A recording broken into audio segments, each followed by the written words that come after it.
આ 50 પ્રકાશ મહર્ષિ દયાનંદનો લખેલો છે દિવ્ય રીતે, બરાબર. આનાથી ધાર્મિક અજ્ઞાનતા દૂર થાય, વાસ્તવિક ધર્મનું જ્ઞાન થાય, વાસ્તવિક ઈશ્વરનું જ્ઞાન થાય, વાસ્તવિક પ્રકૃતિનું જ્ઞાન થાય, વાસ્તવિક ઇતિહાસનું જ્ઞાન થાય, વાસ્તવિક જીવનું જ્ઞાન થાય, વાસ્તવિક મનુષ્ય કોણ કે એનું જ્ઞાન થઈ જાય. પણ મહર્ષિ દયાનંદનું આ પુસ્તક વાંચવું જોઈએ. આ પુસ્તકને માટે આપણે જે પુસ્તક હિન્દુ સમાજના વ્યક્તિમાં કોઈ બી વાંચે, બહેનો દીકરીઓ ભાઈઓ, તો આ પુસ્તક વાંચીને એનો ખાલી એક પાનામાં પ્રતિભાવ આપે, તો એ પ્રતિભાવના સંબંધમાં કે મને આમાં શું મળ્યું, કેટલો અજ્ઞાન દૂર થયું, ધાર્મિક અજ્ઞાન કેટલું દૂર થયું, મને આત્માને કેટલું સુખ મળ્યું છે, મને આત્માથી કેટલો ભય દૂર થયો છે, હું કેટલો નિર્ભય બન્યો છું, કેટલો નિડર બન્યો છું, એવું જ્ઞાન થાય, એવો પ્રતિભાવ આપે તો એને 1400 રૂપિયા પુરસ્કાર રૂપે ઇનામ આપવામાં આવશે. મૂળ ધાર્મિક અજ્ઞાનતાને દૂર કરવાનો આ મહાન ગ્રંથ છે.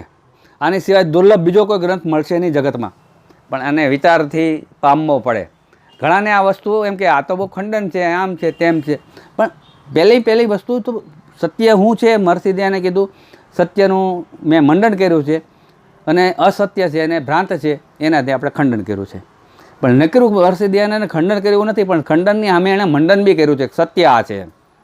આવું દુર્લભ ગ્રંથ છે, એને વાંચવો જરૂરી છે. જેવી રીતે ગીતા છે, વેદો છે, પોતાની રીતે જ એકાગ્રતાથી લોથથી વાંચે કે મારે સત્યને જાણવું છે.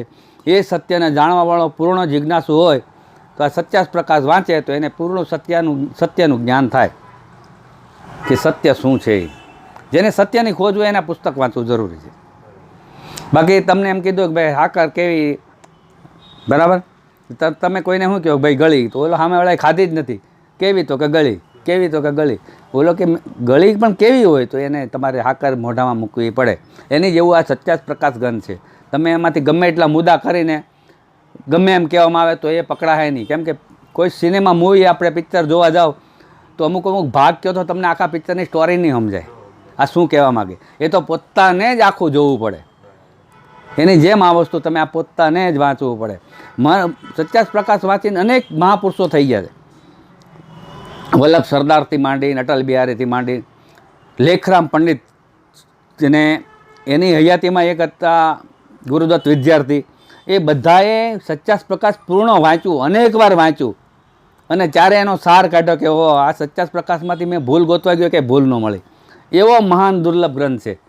તેને પોતાને જ વાંચવું. પછી એના સંબંધમાં એ કે મને આનાથી આ જ્ઞાન થયું, આ પ્રકાશ તો એમ કહી શકાય તમે, પણ 50 પ્રકાશમાંથી તમે ટુકડા પાનું આપો એ ન.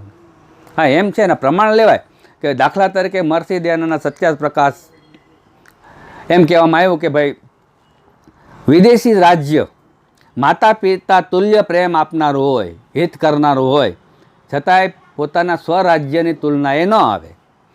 તે મહર્ષિ દયાનંદને અંગ્રેજોએ પકડ્યા.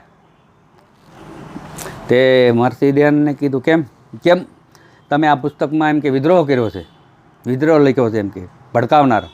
તો કે એવું કેમ? આ જ પુસ્તક તમે પોતાના દેશમાં વાંચો, જઈને ઇંગ્લેન્ડમાં ગમે પોતપોતાનો જે દેશ હોય, તેણે શું કહે છે કે વિદેશી રાજ્ય માતા પિતા તુલ્ય પ્રેમ કરનારો હોય કે હિત ચાહનારો હોય તો એ સ્વદેશીને આરે ન આવે. તો તમે વિદેશી રાજ્ય ચાહો ખરા? તમે વિદેશની અંદર તમારા દેશમાં તમે ચાહો ખરા? ત્યારે ઓલા કાન પકડી ગયા અંગ્રેજ. એ વાત એ બરાબર, દરેક માટે આ લાગુ પડે. સર્વભૌમિક મહર્ષિ દયાનંદ માનવ માત્રને દ્રષ્ટિ આપનારો આ ગ્રંથ છે. જેને ત્રીજી આંખ કહો ને તો આમાંથી પ્રાપ્ત થાય. બીજે તમને ક્યાંય ત્રીજી આંખ ન મળે. ત્રીજી આંખ એટલે દિવ્ય ચક્ષુ, દિવ્ય જ્ઞાન, સાચું જ્ઞાન. માતા કી જય, યુગ પ્રવર્તક મહર્ષિ દયાનંદ કી જય, ગુરુવર વિરજા આનંદ કી જય, ગૌ માતા કી જય. બરાબર. ઓમ નમસ્તે.